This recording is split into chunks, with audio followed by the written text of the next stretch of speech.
everybody, it's time to tune in and turn on your happy. You're watching The Kelly Williams Show.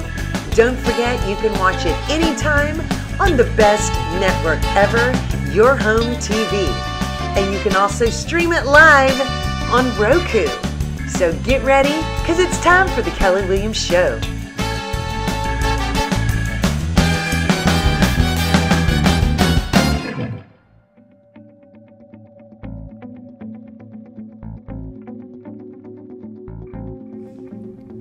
Hey everybody, it's Kelly Williams with The Kelly Williams Show, Bay Area Houston Magazine, and Your Home TV.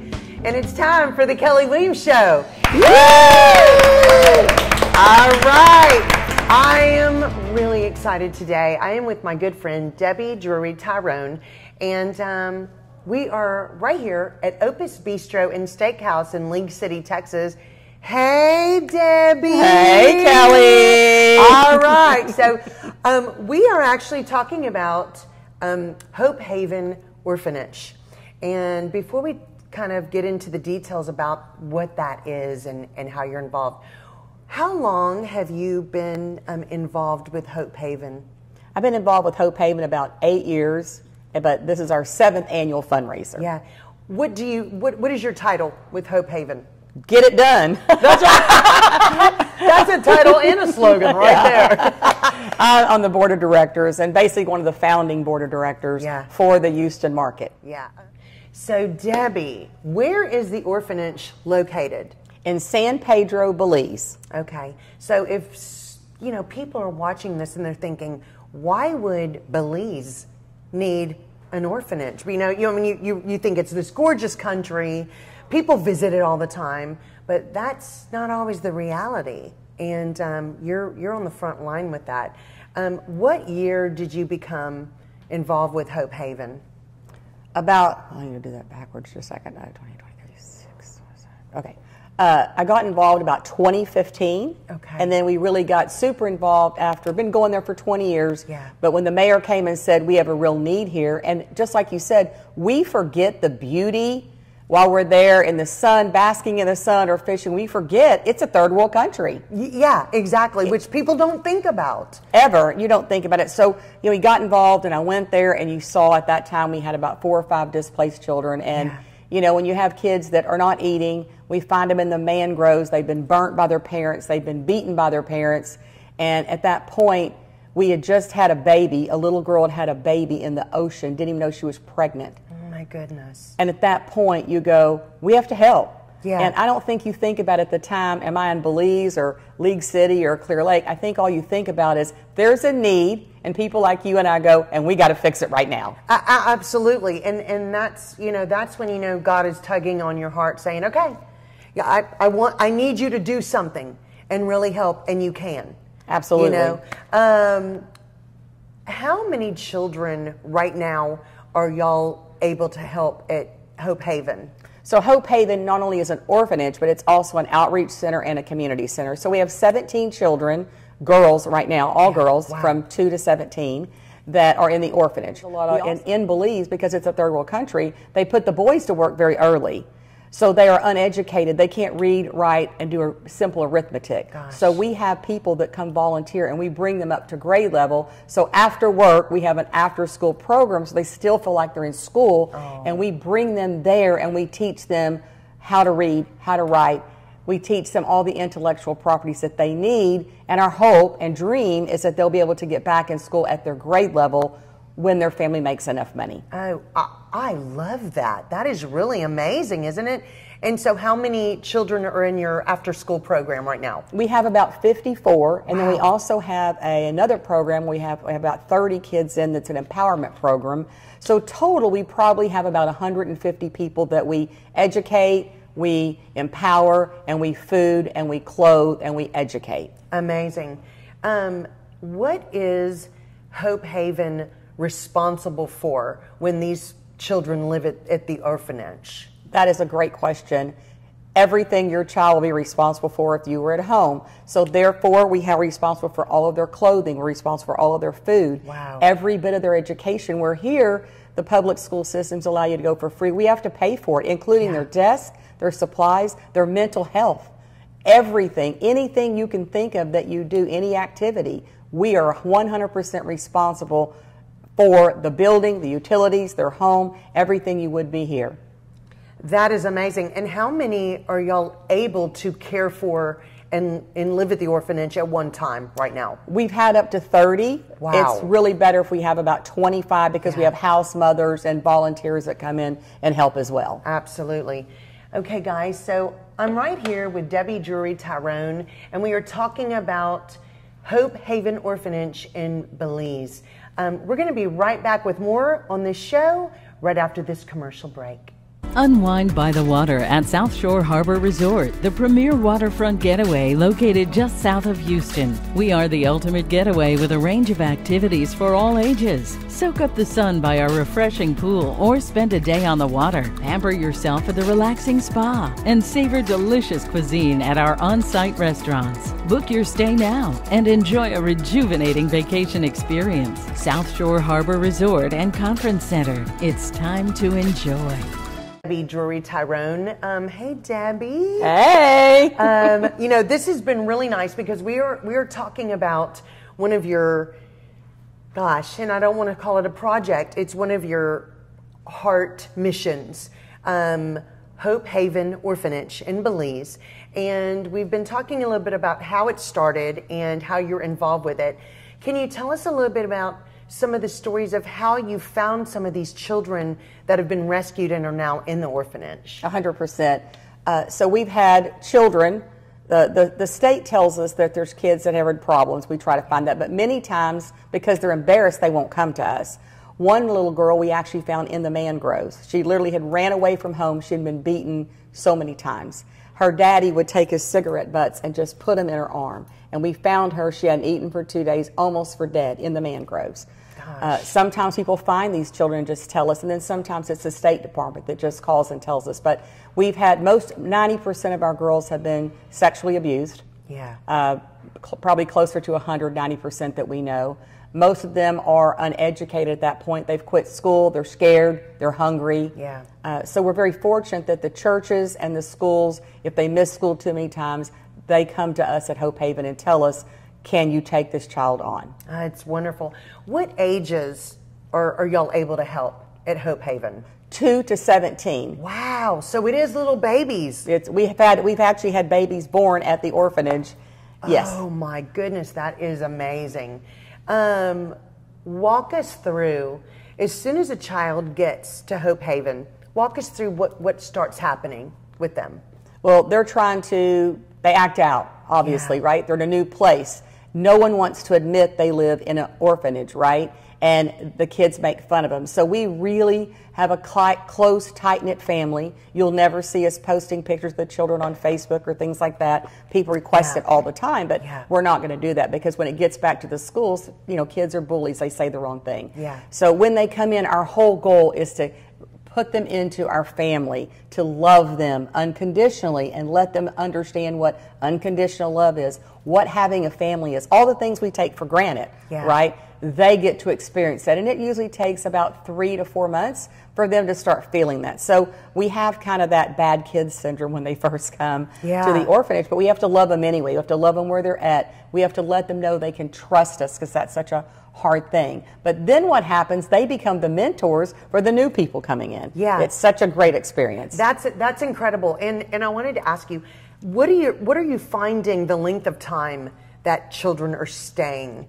Is there an age limit that they That's a great question. They absolutely, at 18, they limit out. Okay. But we now are part of another system that we're working in, that the kids, we get them jobs, we help them try to empower themselves, teach them skills, like we're teaching them to braid hair, do eyelashes. You know, if you're on vacation, you want your nail fixed, right? You want some place to do it. So we're teaching them life skills.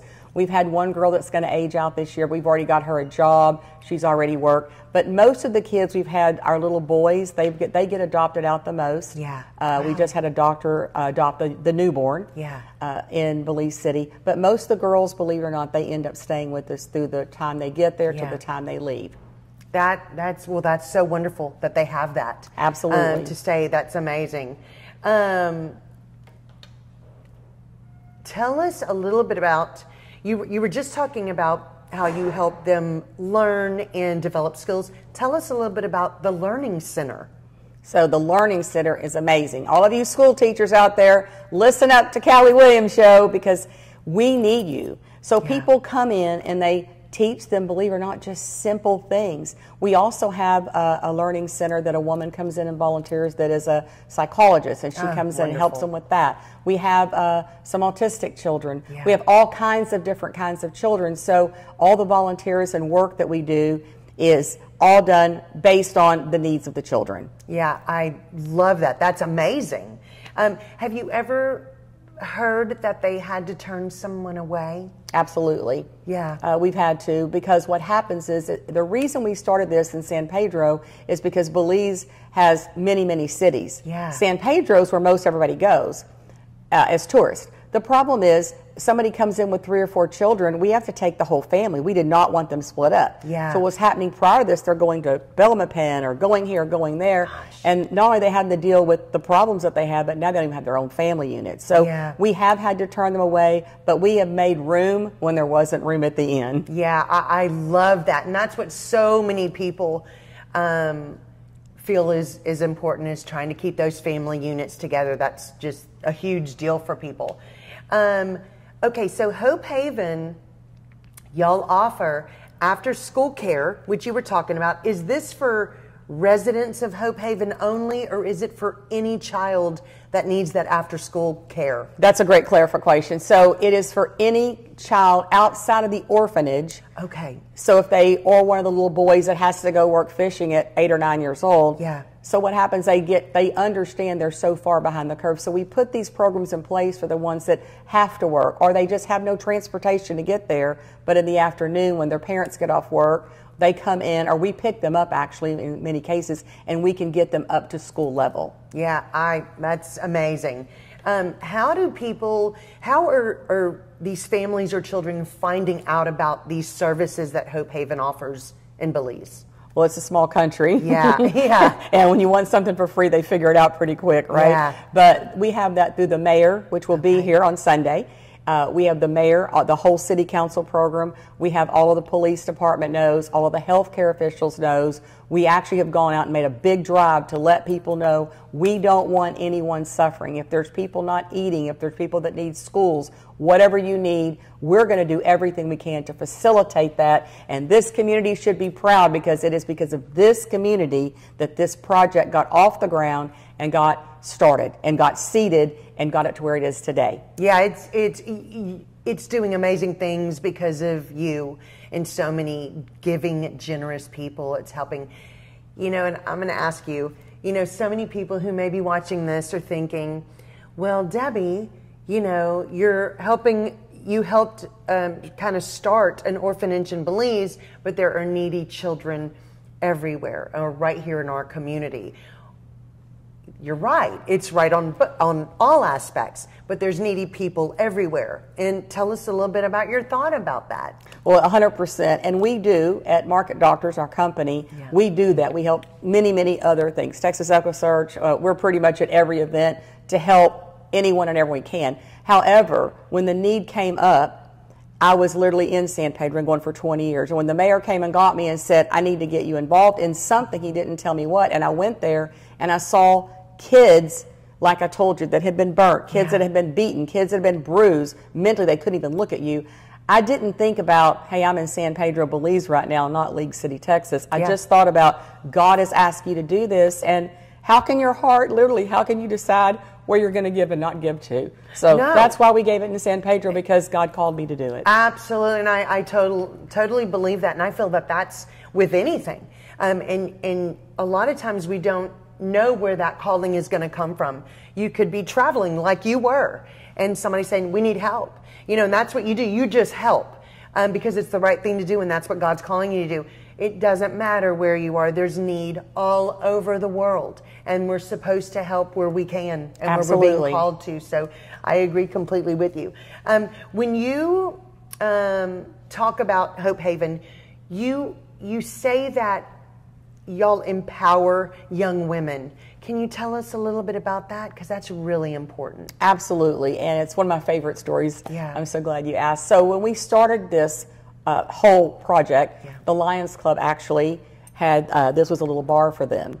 And they say they didn't know, don't know about all that. But anyway, we said, we're going to turn this in for good, because that's what the Lions Club stands for, right? Yes. So we took, in this bar, we took the stripper bars and we turned them into ballet bars for all the little girls. And people right here in this area donated. They were changing their costumes. They donated all the leotards, the ballet shoes, so little kids that could not afford that were able to do it. I love that. We have people that come in that are hairdressers, people that come in that do their nails. And, you know, when you have self-confidence, you can empower anybody or anything, right? So we have a lot of people that come in. We have psychologists come in, people that come in and volunteer. They bring them good clothes. They wear uniforms to school. So we began the empowerment program because the improvement of overall your mental health is unbelievable when you watch somebody become themselves. Absolutely. And what's so important is we sometimes forget that everybody needs to know that they are loved and cared for and amazing and wonderful and have potential to do anything you want. And without that support, so many people, especially children, get just pushed aside and lost. Absolutely. And so I absolutely love that y'all are doing that. Now, you told me that Hope Haven has also become a crisis center for women. This is a very big deal. Can you tell us about that? 100%. So when we got there, we went and we saw locks on the outside of the doors. And, you know, none of us even really, we hear about that stuff on TV, right? Yeah. Or we hear about it in the news, but we don't understand it. What we found is that these girls were actually in slavery. They were in trafficking, and we didn't know it. So then we began, okay, once we get the orphanage up and running in the community center, we found the need. It's everywhere. So these people would get them from these foreign countries and tell them, hey, we're going to make you a movie star in Belize. And they'd bring them in. So we started a crisis center.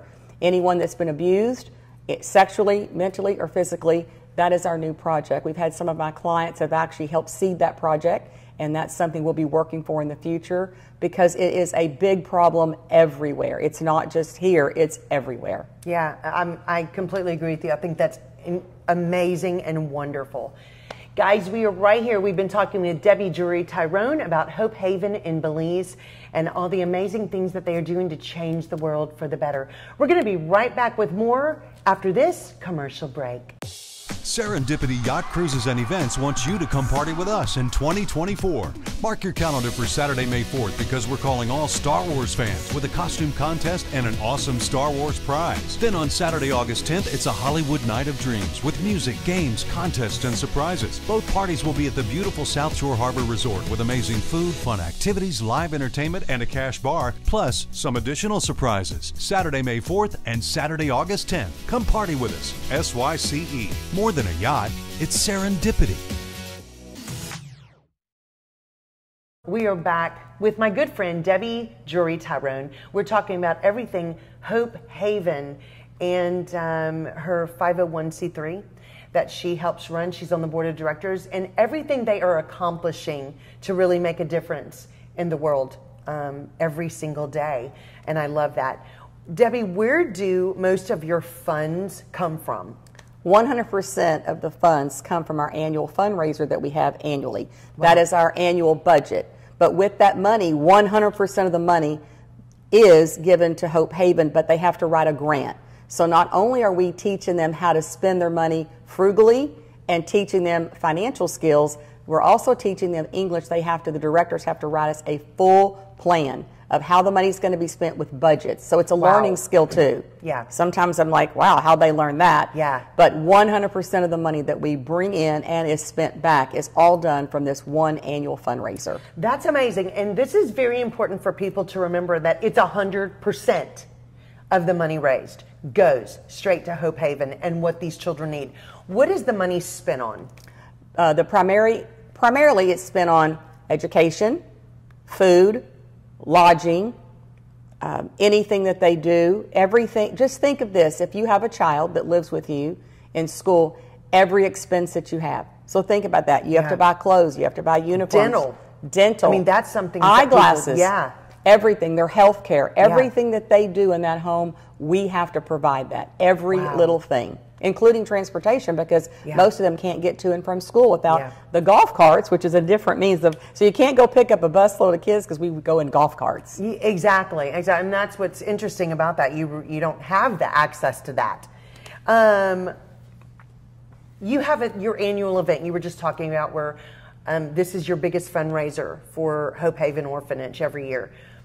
When did you start this, and when did you really see that need that you wanted to have an annual event? Well, when we were there, I saw the need, and of course we just wrote a check, but that went, 3 weeks into it, they're broken out of money, and we're trying to figure it out. Yeah. I actually went, Kelly, to the girl I told you the mayor had me meet, and she knew how to get me hooked. I mean, it was like I had the bait, I'm right here, and she takes me to a grandmother who needed help, who had 12 children living in a 10 by 10. So I want you to think about 100 square feet, all these people living there, but it was the cleanest place I'd ever seen. One pair of shoes, everything was organized. It was perfect. And when I saw that, I went, okay, show me the rest. And we looked at that and saw hope. Like, we want to give hope to these people, and that's when it started. I came back, and y'all, most of you know Skylar Cornelius, my operations vice president and CEO of my company, and I'm like, I tell him, I kept crying the whole time, and he's like, go enjoy your vacation. Well, I couldn't get off my heart that I'm out here enjoying this beautiful sun and beautiful blue water, and these kids are trying to figure out how to eat.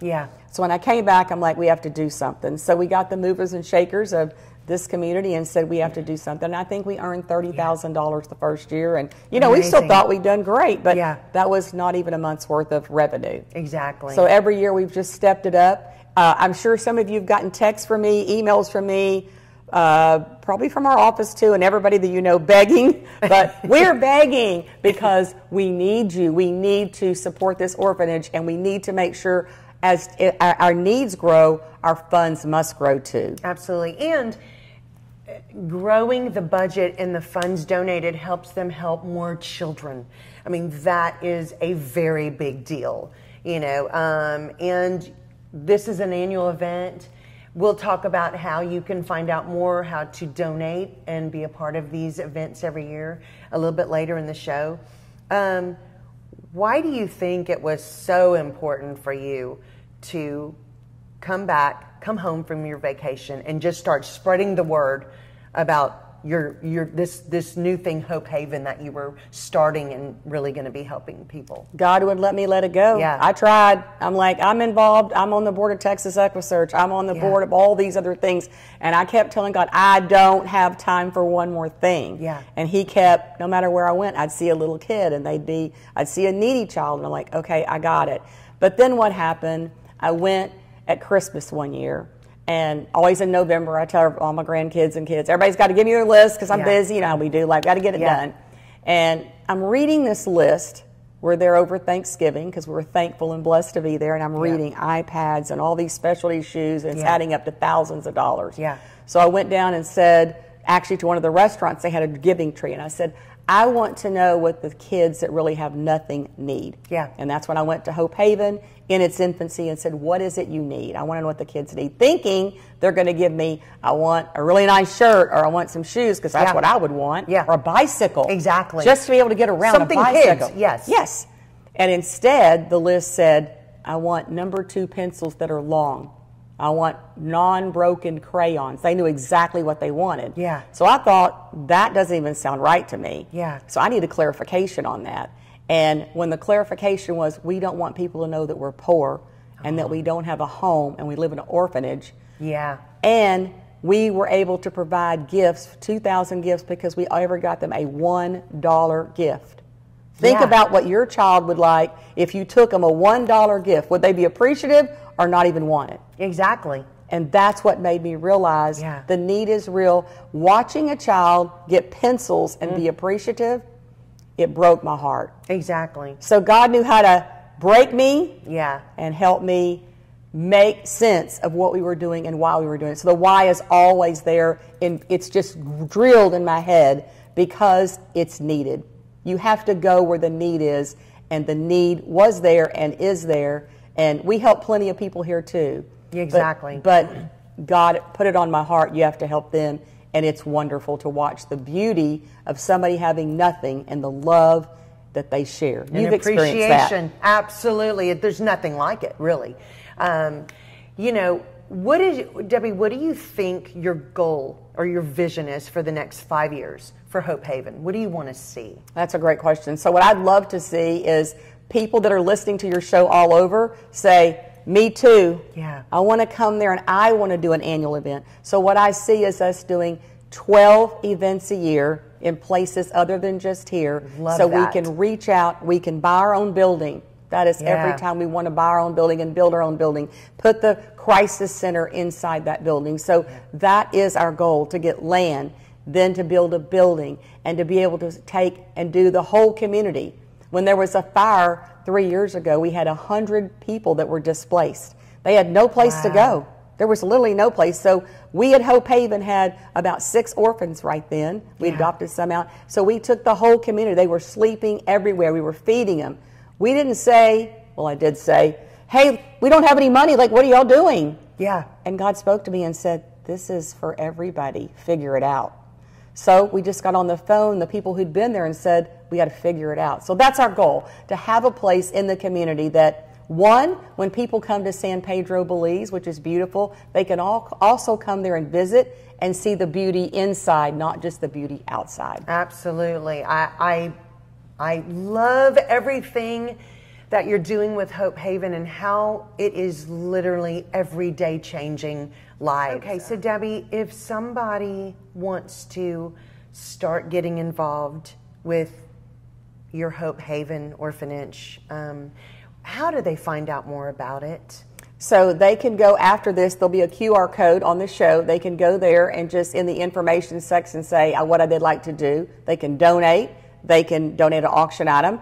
We'd love for them to show up. But if not, they can come to Kelly Williams TV show, send you a message, or they can go to my Facebook, Debbie Drury Tyrone, and send a message and just say where you live, what you want to help with. Because at the end of the day, some people want to help with beauty. They want to come down and help grow and empower the girls. Some are educators, and they are passionate about that. So whatever their passion is, and however you'd like to start, which I want to tell you one story that this is how you start. So we have been going to everybody we do business with, or I do business with, my assistants are calling up and begging and saying, well, she spends this money with you, what will you give? So we went to our cleaners, and a little girl we'd never seen was there before, and she read the little brochure and kind of got teary-eyed. Well, Julianne, my assistant, comes back and says, okay, what did y'all find out? She's like you, all excited. And the little girl's got tears in her eyes, and she said, could you pull up there? So Julianne pulls up there, and the little girl comes out, and she goes, I didn't want anybody to hear me, but I was raised in an orphanage, and I don't have very much. Is there a minimum you can give? Oh, my goodness. And Julianne said, well, no, honey, whatever you give, God's going to bless you. Yeah. She pulled out of her pocket 5 $1 bills, and she gave us 2. And, you know, just think, where do you start? Right there in your heart's where you start. And I told this story to several of my friends, actually here at Opus during the baseball games. Yeah. And every one of them have gone and seated that young lady with either $100 or $200 because she didn't care where she started. She said, this is my lunch money for the next 2 days, but I want to give $2 of it back. Yeah. And to me, that's how you start. You look in your heart and you just say, I'm very blessed, I have plenty, and I want to give a portion of that back to really help other people. Absolutely. And, you know, we have to remember that God always gives us enough to share with others. It doesn't matter when you feel like you don't have very much. You have enough to share with somebody who has none. I love that story. Just that's a perfect example of a giving heart. Absolutely. And she's made already a difference for some child with nothing. I love it. Okay, Debbie.